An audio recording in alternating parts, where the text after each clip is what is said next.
जो राहुल गांधी को कच्चा चबा जाए वो हिमंता, जो पूर्वोत्तर से कांग्रेस को साफ करे वो हिमंता, जो सिसोदिया को पटक पटक के धोए वो हिमंता। नमस्कार, स्वागत है आपका टीएफआई पर, जो है देश का सबसे विश्वसनीय ऑल्टरनेट न्यूज मीडिया पोर्टल। और मैं अनिमेश पांडे आपको अवगत कराऊंगा कि कैसे मनीष सिसोदिया ने एक झूठे आरोप के अंतर्गत हिमंता को फंसाने की भूल की और कैसे अब इसी भूल का उपयोग कर हिमंता सिसोदिया और आम आदमी पार्टी का भरता बनाने को पूरी तरह तैयार है। सोशल मीडिया पर यह चुटकुला बहुत प्रचलित है, ऐसी वाणी बोलिए कि जमकर झगड़ा हुए पर उनसे न पंगा लीजिए जो आपसे तगड़ा हुए। परंतु ऐसा प्रतीत होता है कि आम आदमी पार्टी के हर सदस्य ने अपने आंख और कान इस कथन के प्रति पूरी तरह बंद कर दिए हैं। तभी तो वायर के फटे हुए ढोल को पीटने के लिए सिसोदिया एक बार फिर से सामने आ गए और कहते हैं, भाजपा के लोग अपने विरोधियों पर भ्रष्टाचार के फर्जी आरोप लगाकर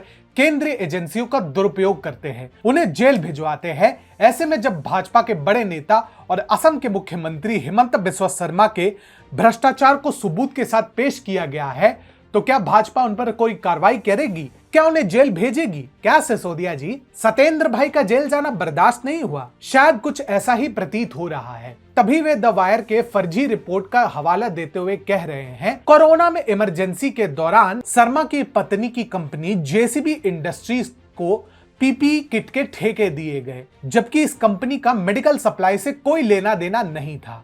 उस समय बाजार में पीपीई किट की कीमत 600 रुपए थी, जबकि मुख्यमंत्री की पत्नी की कंपनी को 990 रुपए प्रति पीपीई किट कीमत दी गई। इतना ही नहीं, शर्मा के बेटे के बिजनेस पार्टनर की कंपनी जीआरडी फार्मास्यूटिकल और मेडिटाइम हेल्थ केयर को भी प्रति पीपीई किट 990 रुपए में ठेके दिए गए, जबकि ये दोनों कंपनियां सप्लाई पूर्ण करने में सफल नहीं हो सकी। इसके बावजूद इन कंपनियों को और ठेके दिए गए और इस बार एक पीपीई किट की कीमत 1680 रुपए थी। यह सप्लाई असम के बजाय दिल्ली में असम भवन में करने को कहा गया। इसके बाद दिल्ली से पीपीई किट को असम सरकारी खर्चे पर भेजा गया। सीएम की पत्नी के बिजनेस पार्टनर की कंपनी एजाइल एसोसिएट्स को पीपीई किट के यही ठेके 2205 रुपए प्रति पीपीई किट दिए गए, जो कि खुला भ्रष्टाचार है। ये भी ठीक है। परंतु हिमंता बिस्वा शर्मा ने भी कच्ची गोलियां नहीं खेली थी, जिसने राहुल गांधी को एक कथित यूथ आइकॉन से राष्ट्रीय मीम मटेरियल में परिवर्तित कर दिया हो। वो पिछले 7 वर्षों से दिल्ली को अपने शिक्षा मॉडल के नाम पर ठग रहे इस ठग के गीदड़ भभकियों से डर जाता। इन्होंने तुरंत सिसोदिया की पोल पट्टी खोलते हुए ट्वीट किया, जिस समय देश अपने सबसे भीषण संकटों में से एक से गुजर रहा था, असम के पास पीपीई किट का नामो निशान तक नहीं था। मेरी पत्नी ने सरकार को 1500 किट मुफ्त में दान करने का साहस किया, 1 रुपया तक नहीं लिया। लेकिन मनीष सिसोदिया ने एक दूसरा ही रूप दिखाया।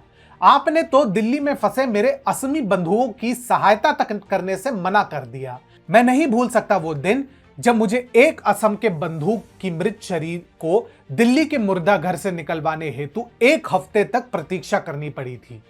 उपदेश देना बंद करे, मिलते हैं गुवाहाटी में, जब आप पर आपराधिक मानहानि के अंतर्गत कार्यवाही होगी। अरे बाप रे, ये तो धोती खोल रहा है। परंतु हिमंता दा वहीं पर नहीं रुके।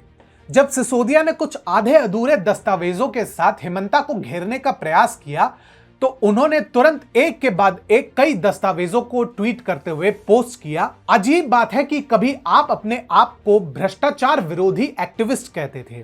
कोविड की प्रथम लहर के समय असम के पास पर्याप्त पीपीई किट ही नहीं थे, तो क्या मेरी पत्नी ने आवश्यक किट की आपूर्ति करके कोई पाप किया? एनएचएम ने ऑर्डर अवश्य इशू किया, पर हमने इसके लिए ना कोई बिल दिया और ना ही कोई भुगतान स्वीकार किया। ये किट सरकार को दान किए गए थे।